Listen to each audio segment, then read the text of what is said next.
Okay, this is the portion guide where we actually talk about the meal plan daily. Okay, first things first, let's mention meal prior to your workout. Hopefully, is finished around 2 hours beforehand if it's a legitimate meal. Okay, we don't want to be working out on a full belly. All right, let's get that out of the way. All right, next.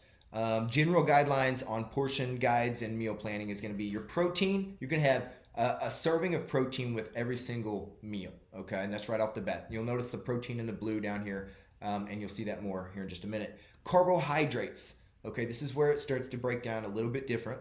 All right, where we're going to look at things differently between workout days and non-workout days. Okay, so and when I say workout day, I don't mean just your 10-minute walks. I mean something where you're actually training with some vigorous intensity. A strength training session with us at Sullivan Personal Training does count, and so therefore, if you're doing that once, twice, or 3 times a week, these days would be considered your workout days. Okay. Other days where you're just being physically active can be considered non-workout days unless it's vigorous. Okay. Now in this case, on workout days, days that you're training, okay, you're gonna have 2 meals that contain 1 serving of carbs and 1 meal that contain 1 serving of berries. Maybe a better way of saying that, honestly, is you're gonna have 3 servings of carbs total on workout days. One of them is going to be berries, and the other 2 do not have to be. On non-workout days, okay, basically we're gonna have 2 total servings of carbs. One of them is going to be berries, and one of them does not have to be. What we're getting at here is both days we want at least 1 serving of berries.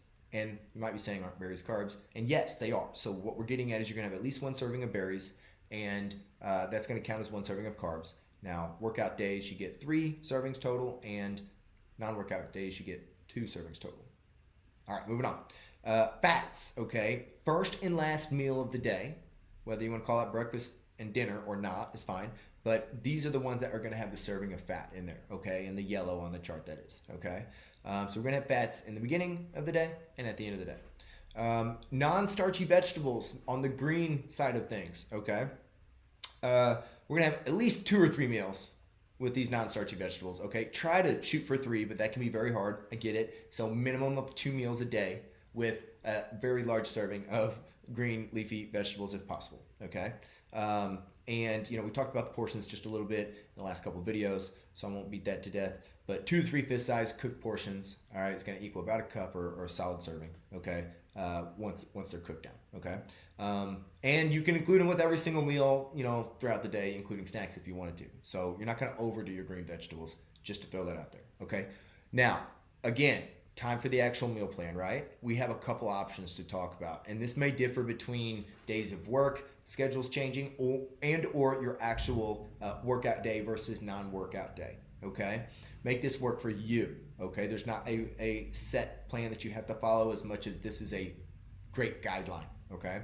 Now, option number 1 is 3 whole food meals and 2 protein shakes daily. This is what I consider kind of traditional, where we're looking at a breakfast, a lunch, and a dinner here. And to go back over the color code process, okay, if we look at just option 1 in the color code chart here, you can tell that blue represents protein. We'll have 1 serving of protein, for example, the palm-sized piece we talked about, or 6 ounces of meat.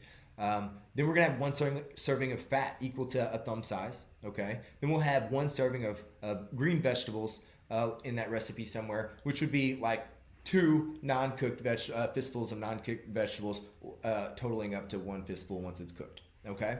Now, basically, we're talking about a serving of protein, a serving of fat, and a serving of green vegetables from our lists that we've brought from the grocery store and are making into meals now, if that makes sense. Okay, that's our first meal of the day. Now, the next meal is technically going to be like a snack, we'll call it. It's in between breakfast and lunch, maybe. But let's go with a lean protein shake. Okay, it doesn't have to be mixed with anything high calorie.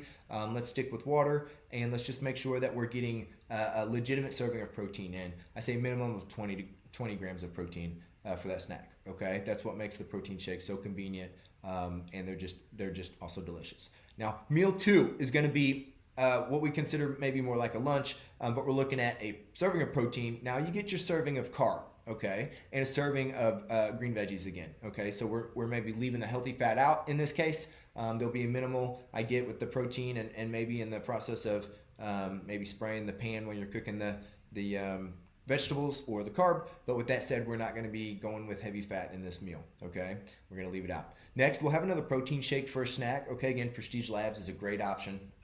Their proteins taste like ice cream. All right. Meal number 3 and or dinner, if you will, the end of the day. Okay, we're gonna have a serving of protein, a serving of fat, and a serving of veggie, just like the beginning of the day. Now again, breakfast, lunch, and dinner.